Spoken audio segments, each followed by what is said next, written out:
There you go. Hey. I like your shirt. Yeah, I'm originally from Baltimore, man. So that's why I had to interview you.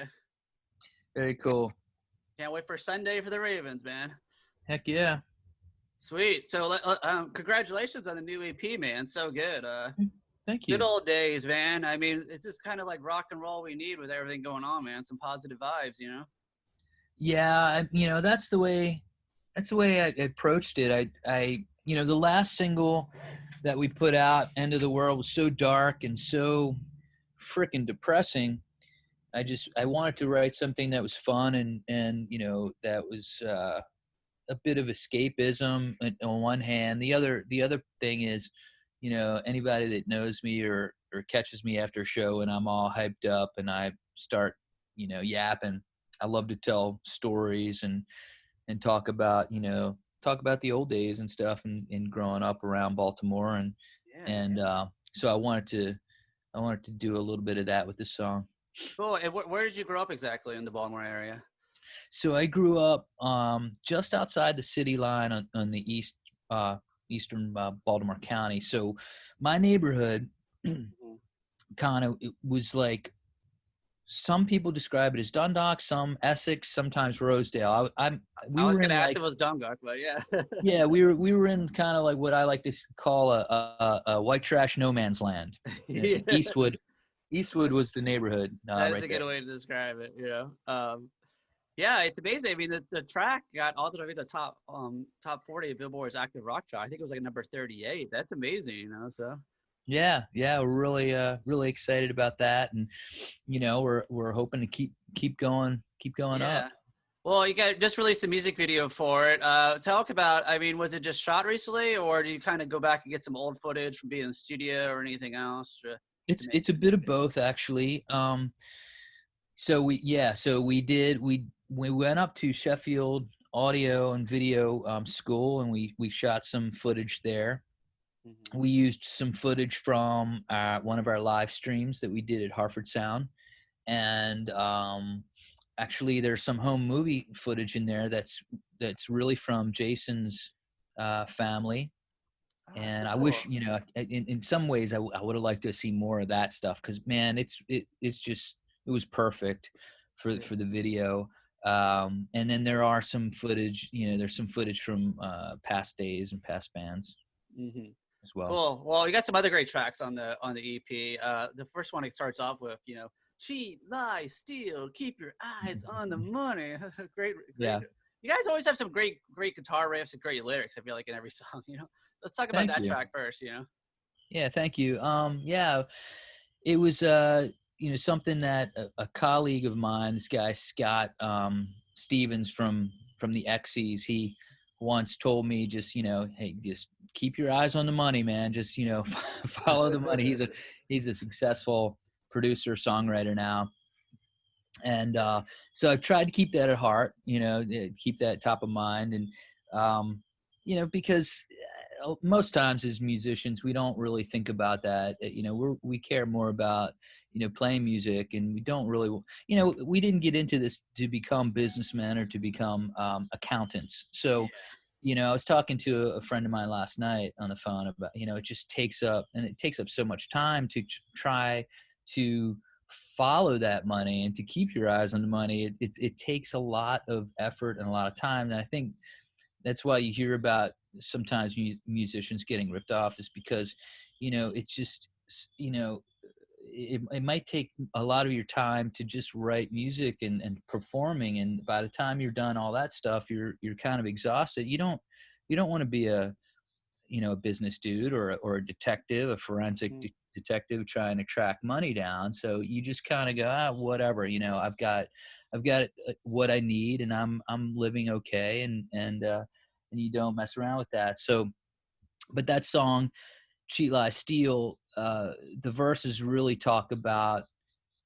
the people that don't have a lot. It talks about, you know how in the verses I talk about, it ain't real funny, when your kids don't have enough food to eat.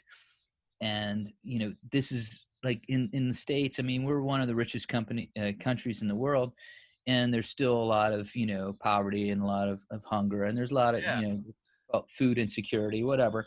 So I've tried to juxtaposition, Yves Saint Laurent gets a little name check in there, and these high end kind of things, and you know it just it's an overall mantra, I think, for everyday people to just follow the money and pay attention to what's going on, and you know vote come November. Heck yeah. Only you can make a change, really. Exactly. I think my favorite is probably the last song, Rattlesnake, which is just purposely misspelled wrong. Cause I was like, I don't know, Mhm. I'm dyslexic. So I was like, I think it's missing an E. So, but It it's is, just one of yeah. those fun songs you can just play while driving down the highway, Yeah. So first talk about why was the E purposely left off? Was it accidentally spelled that way? And then, No, I originally had it without an A as well, so it Oh, was okay. like RATT. Well, I don't remember. Yeah, I forgot to leave all those out. I don't know. I just I thought you'd still get the idea of the song without all the letters in there, Yeah. and just kind of giving a nod to classic rock, like Led Zeppelin being spelled with just the E, or Def Leppard or whatever, like the whole, I dig it. it's a nod to our public education system here in the United States, which Yeah. I'm a product of. So, so, Me too, man. but yeah, so but yeah, the song, I don't know, it's kind of a stream of conscious song.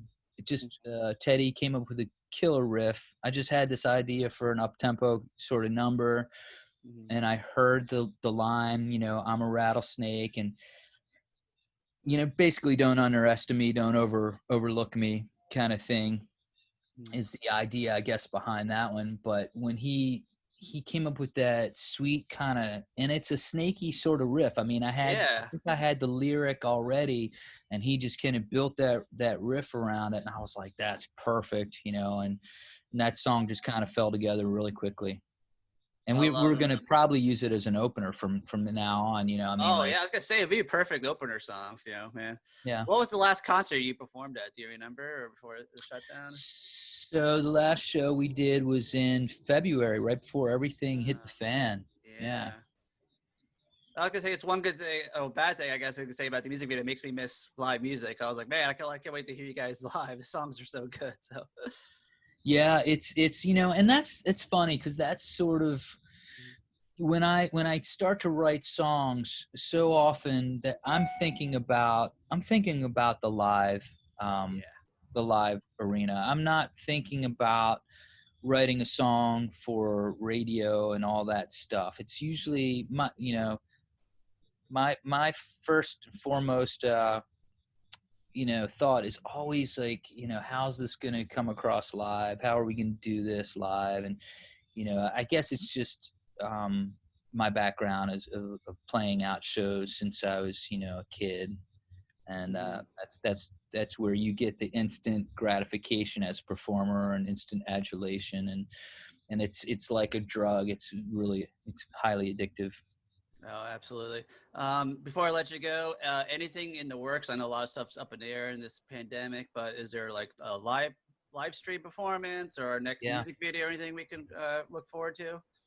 Yeah, I'm actually I just went this morning. I just got home. I just went to look at a facility, another live stream facility, close to where I used to live up in Frederick, Maryland, and Oh yeah. just an awesome setup. So I think we're aiming for the second week and in October to try and do the next live stream. So yeah, if people are interested in checking that out, please go to our website, which is stonehorsesmusic.com, and all spelled correctly, not Yeah. and and sign up, follow us on Bands in Town, because we'll, those notifications will go out. And I would say Facebook, but I've been kicked off Facebook, so I can't sort of I'm Oh no. not really kicked off. You're in Somebody Facebook hacked my jail. Oh, account, and then I tried to like redo my password, and I somehow screwed that up, and so now they've got to review my thing. It's going on 4 weeks now, which is it really is highlighted how powerful the platform is, because our Instagram accounts are linked to it, and all Yeah. this stuff, and I can't really do anything, and I feel very cut off from everybody. So if there are any fans that want to get in touch with me, reach out to our Twitter page, which is at Stone Horses Band, because we couldn't fit Stone Horses Music on the Twitter handle. Yeah. And then Instagram is Stone Horses Music, and I can message you back and forth there. Please, hit me up, man. I'm feeling kind of lonely. So that would be cool. You have to hear from people, but thanks for watching, everyone. Please support this video by giving it a thumbs up, leave a comment below, and hit that subscribe button while you're down there. Thank you so much.